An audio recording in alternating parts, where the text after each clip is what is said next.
used one before on this channel.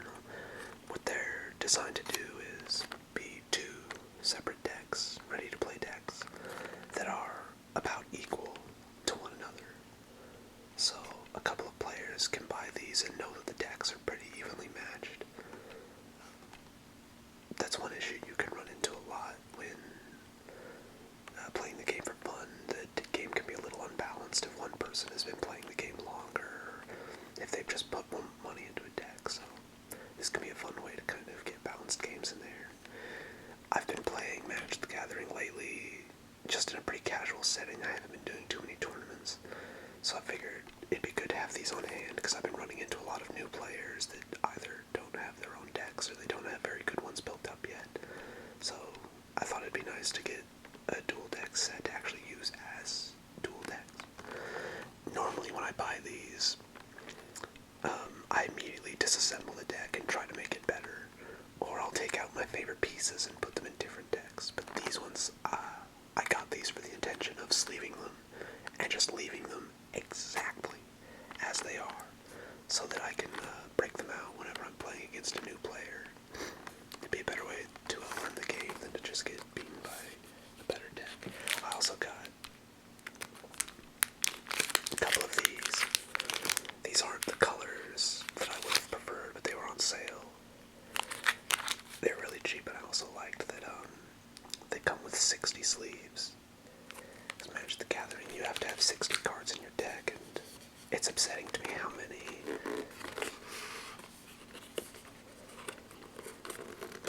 many sleeve companies will ship out a product that only has 50 cards in the sleeve. Like, you see that everywhere. They almost always sell them in groups of 50, which is upsetting because it's so obviously a con. Like, they know they're making it so you have to buy 2 packs at a time instead of just the one.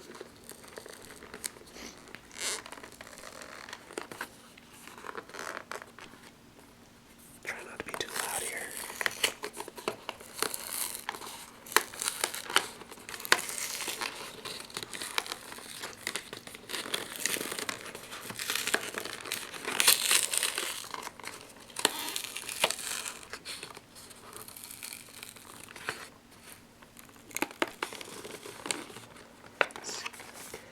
This is the Blessed versus Cursed dual deck. They usually try to theme these so that they're opposites, like an aggro deck versus a control deck that are pretty on par with each other. Or they'll have like 2 planeswalkers that hate each other. You know, they just try to follow some kind of theme. Let's see, we have Blessed. A divine mission has once again united human spirits and angels of Innistrad. Together, these protectors will stand against the shadows, fighting for humanity's salvation. Cursed. Evil rules the night. Shambling hordes of the dead run free. Their cemetery gates and ruins. As powerful demons, soul overhead, the fate of the living remains shrouded in darkness. Will you defend hope or snuff it out? I hate to say, I'll probably play Cursed most of the time when I'm using this. I just like the darker cards. I think they're more fun. On the back they show some of the cards it comes with. Gravecrawler is a really sought after card. He goes between, I think, like $5 and $10 online, so just this one card by itself makes it tempting to get this dual deck.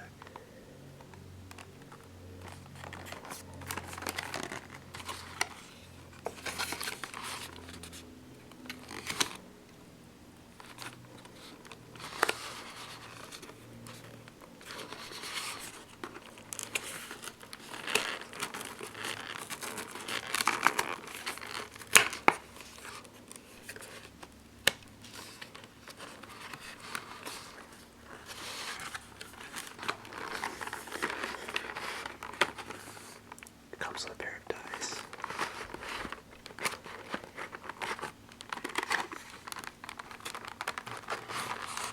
Like any Magic player will tell you, there's no such thing as too much dice. It comes with these deck boxes. Unfortunately, after I've sleeved them, I don't think they'll fit anymore.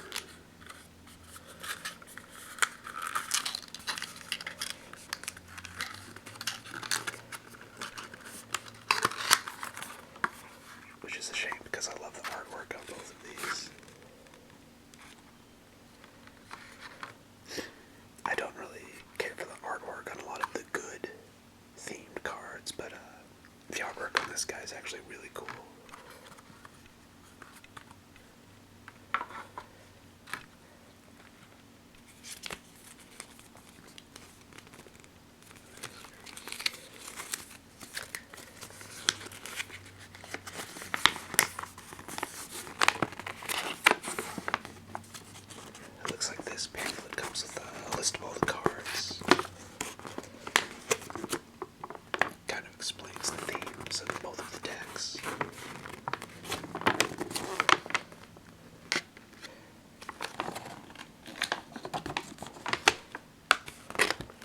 I'd rather just dive right into it and look at the cards. Kind of figure it out for myself.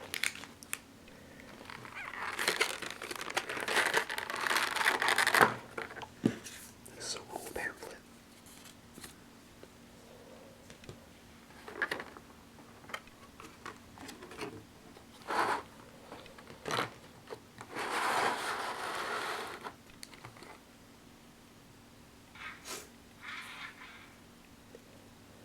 Sorry about the air freshener, I keep forgetting to turn it off.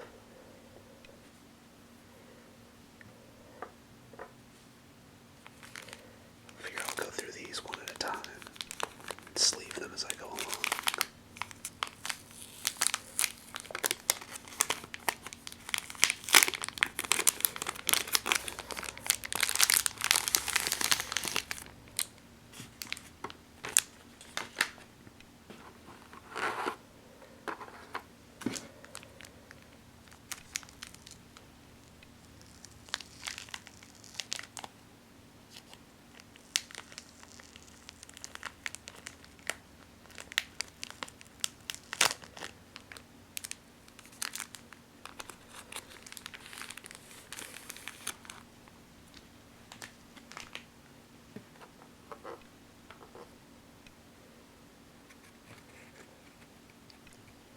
Geist of Saint Taft.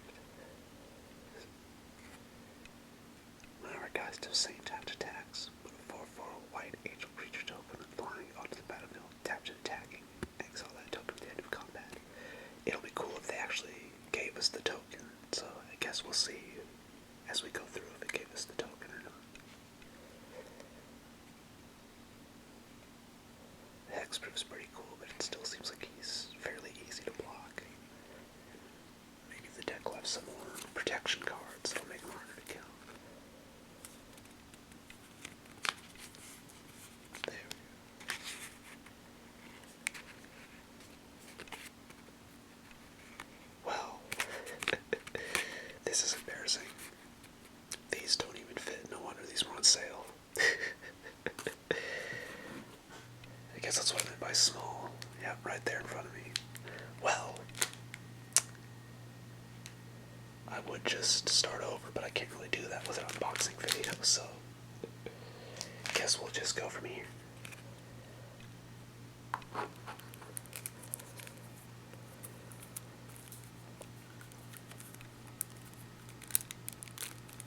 Wonder how many people watching caught my mistake right away and were just waiting for me to try to fit that into a sleeve.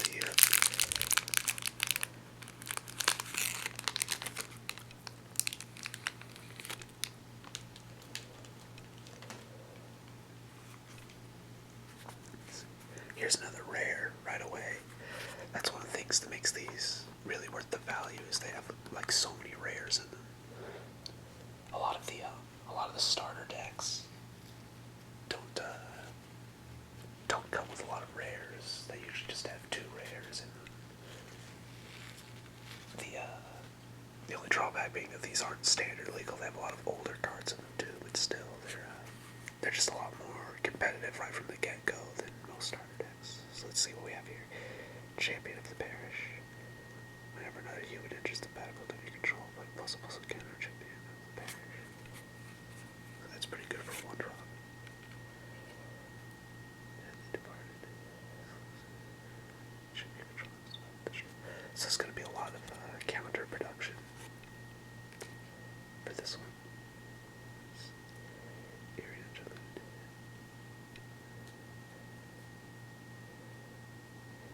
Okay, so this one can temporarily exile all your cards, or at least any number of them that you prefer, in order to protect them, and then bring them right back. So, like, that's something I was talking about with this one, where you could use additional protection to make his ability more practical. You could swing with him, make the token, and then in response cast this at instant speed to exile him, so he doesn't get killed by a blocker. But since it's any number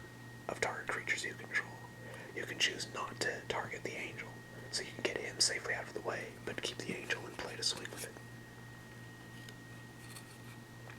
Increasing devotion.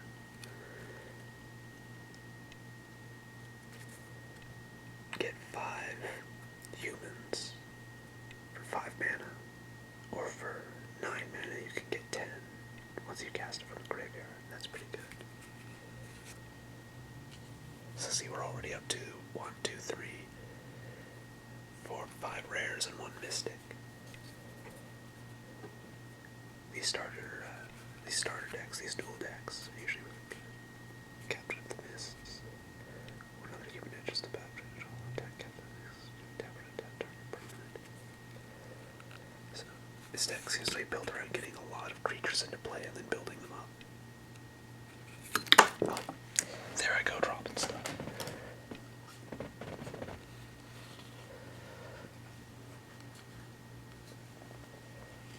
So many outtakes that I can't take back. You really gotta get unboxing videos in one shot. Let's see. I'm just about to build UK3 live. We're down to a lot of the commons and uncommons now. Land Inquisitor. Can gain first strike.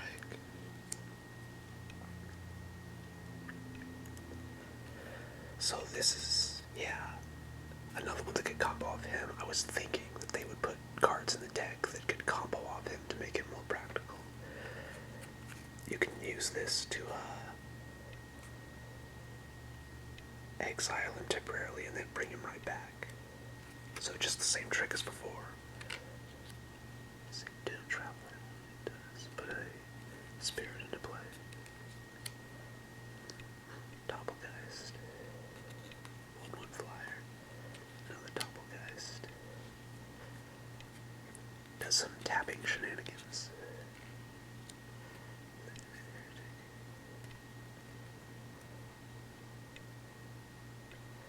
Exile creature card from the graveyard. So since these decks are built to play against each other, I'm guessing this one does some graveyard shenanigans, and this one is a response to that.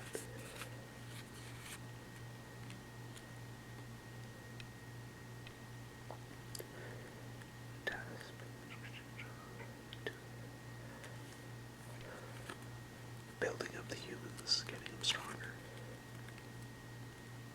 Bellringer. That's pretty good. For 3 mana, bring him into play and then don't tap other creatures. That's actually really good for a common. Fits really well in this deck with a bunch of creatures.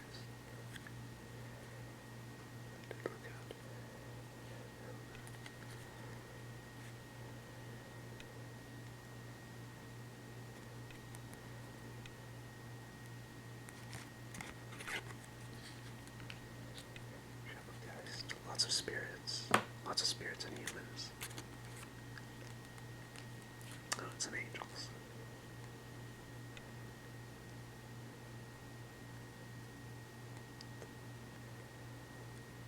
So in theory, this could combo off of him, but it would have to be at instant speed, and this one can't do that.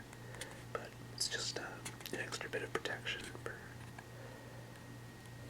bouncing stuff back to your hand if it's been like enchanted or something. 800.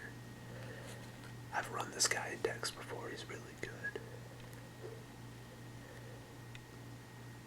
You enters play, you exile something, and you don't get it back unless he dies.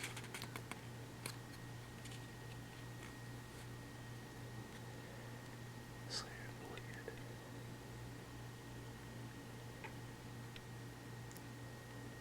That's pretty cool. You get a creature in play and you remove an opponent's creature. And odds are this can target a lot of the stuff in the other deck. Towergeist.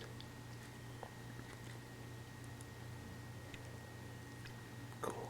Get a draw ability. I like the artwork on it. I like that trench coat. Just Raven.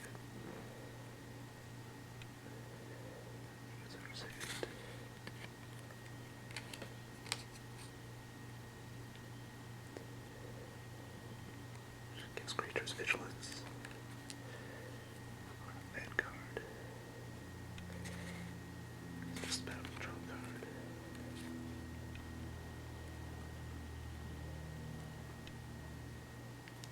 That's really good late game.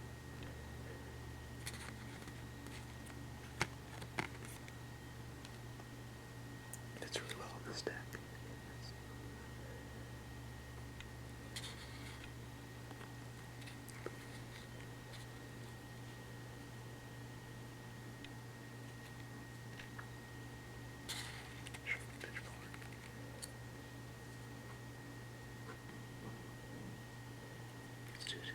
A lot of human buffer cards. The town folk. Yes, I've always liked the concept of Fatal Hour. If you have 5 or less life, put 5 of those tokens into the battlefield instead. Normally it just does 2. So 5 tokens for 2 mana is really good. I like concepts like this and Miracle because it encourages people to keep playing the game even if they're low on life. I like games that are played out to the end. I don't like it when people just get frustrated and quit because they start losing. So, you know, cards like that gives them incentive to see how it ends because they might be able to get a miracle, get something turned around, and see a momentary blink. Exile that creature you control 3 turns after control. So yeah, I think that can be used off that guy too.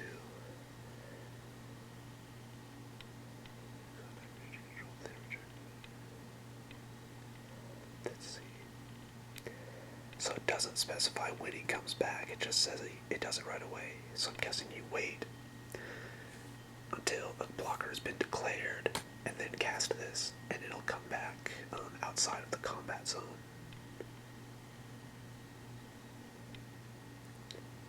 I wonder if flashback can be done at instant speed. I guess it's just whatever speed the card is in. If anyone knows, feel free to comment. Butcher's Cleaver.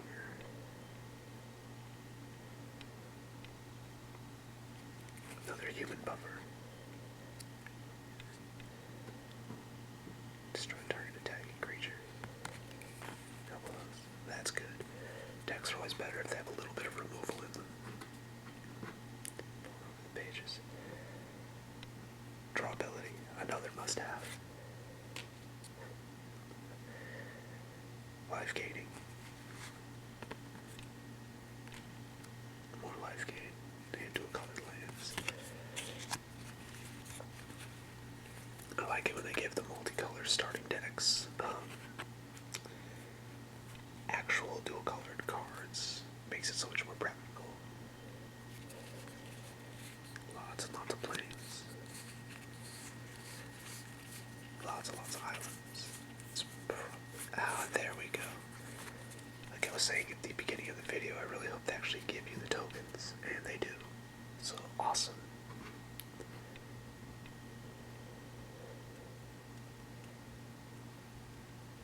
Flag Angel.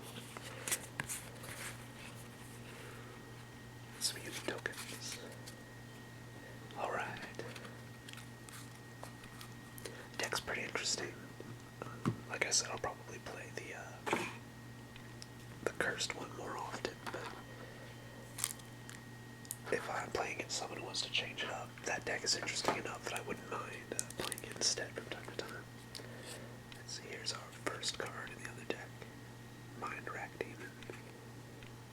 Flying Trample. Enters the battlefield, put the top 4 cards of your library into your graveyard. Give your upkeep lose for life unless there are 4 marked card types among cards in your graveyard. So he has a potential drawback, but he's really good for 4 mana. Flying Trample 4/5. And he stacks your graveyard with some stuff, which is good in this deck.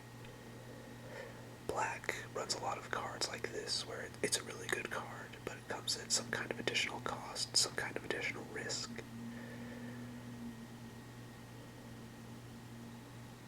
His face is all tore up. I like that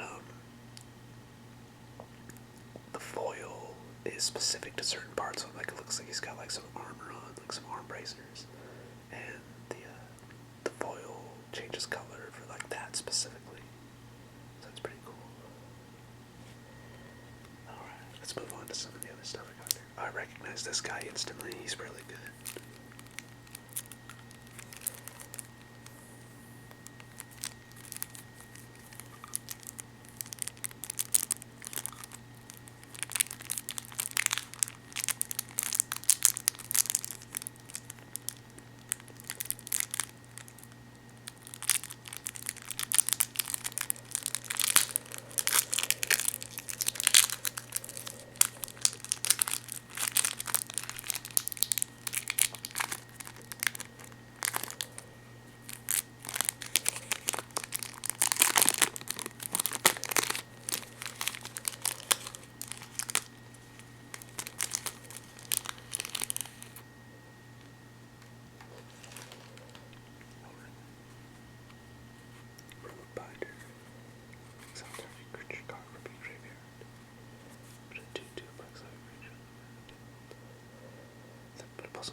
Get zombies into play and make them more powerful. I were talking about this guy earlier. Gravecaller, 1 mana. Can't block. You can cast Gravecaller from your graveyard as long as you control a zombie. So he keeps coming back as long as you have a zombie and it's real cheap to get into play. He doesn't seem that good at first glance, but a lot of people have found really interesting ways to combo him. So that's part of why there's such a big demand for him. Harvested Soul is another great one. 5 Death Touch. Whenever a non-token creature dies, you may draw a card. Get a big creature in play, then get an ongoing draw effect. 7 Bloodline.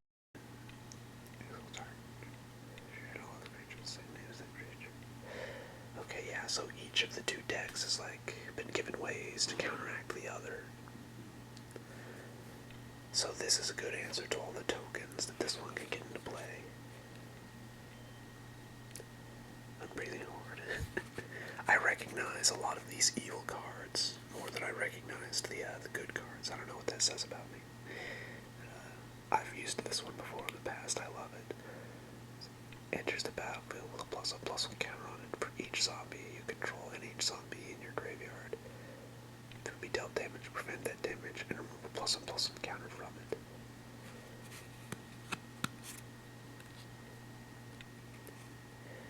Diagraph Ghoul. Enters the battlefield tapped.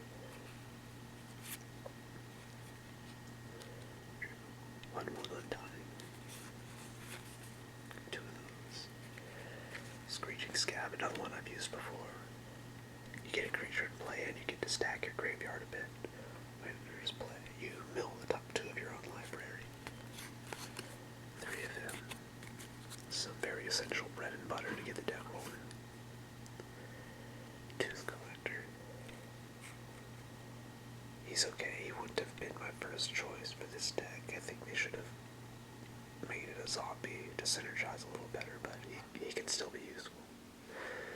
I guess he's in here for taking care of those 1/1 humans. When you just play, you get to place -1/1, so you can pick off one of those human tokens, and then you can keep doing it if you have Delirium. So I guess that's his function within this deck. Can only block creatures with flying. You can jump in the way of one of those angels. Razor. They're just a battlefield. Return a zombie random. Bring a graveyard to your hand. A lot of graveyard shenanigans. I think I'll have a lot of fun with this one. Stitch Drake. Zombie Drake. So you have to exile a card in order to cast it. And 3 mana for a 3/4 fly. That could be a decent trade-off. I guess it just depends what you're exiling. Diagram Capture is really good. 3 mana for a 2/2 Death Touch. Gives all other zombies +1/+1. All other zombies you control, that is. And when a zombie you control dies, target opponent loses 1 life. Awesome, we got 2 of them.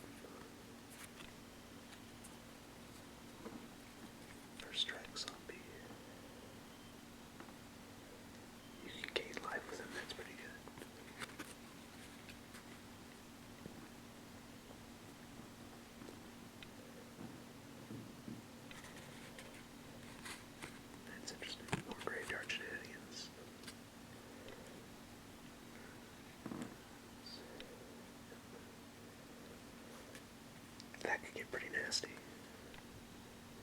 It doesn't even specify non-token creature. So if you do a board wipe, you could really mess up the opponent. Action molar. Except creature after creature. This scab, another scab. This one is undying. Appetite for brains. Get rid of a win condition early on so you don't have to worry about it later. Also get to see your opponent's hand, no one's coming. Destroy target human creature for 1 minute, that's pretty good. Normally it's probably not worth having because it's so specific, but in this circumstance, obviously, you know you're going to see plenty of humans. Cold wings. Creature is flying. Compelling deterrence. All that permanent tones in his hand. Discard a card if you control zombie. Odds are you will. Back to the 9. I like this card. Should be a bunker. If they sacrifice a creature, you gain its toughness by way of life. Oh, I wish we got more of this one. It's really good for stacking the graveyard. The top 4 cards of your library. Put 1 in your hand and the rest in your graveyard. So you get to cherry pick that spell that you don't want in the graveyard. And usually with this deck, I think you just want creatures in the graveyard. So you can pick out one that you really want to keep, and then you can do it again later. Increase your hand size and get your graveyard stacked up a little. Partner in blood. Each player sacrifices 2 creatures. Combo's really good off of all of the undying. Someone's riding a skateboard outside. I'm sorry, guys.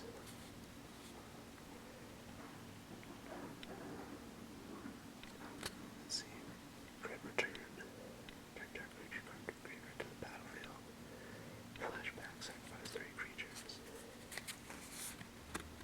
This is really good. A lot of people use it.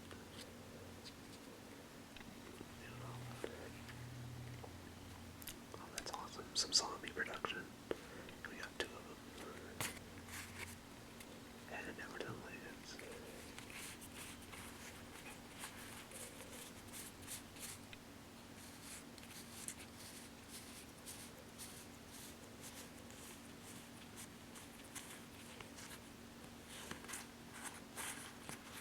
Zombies. Not sure why this one came with humans, but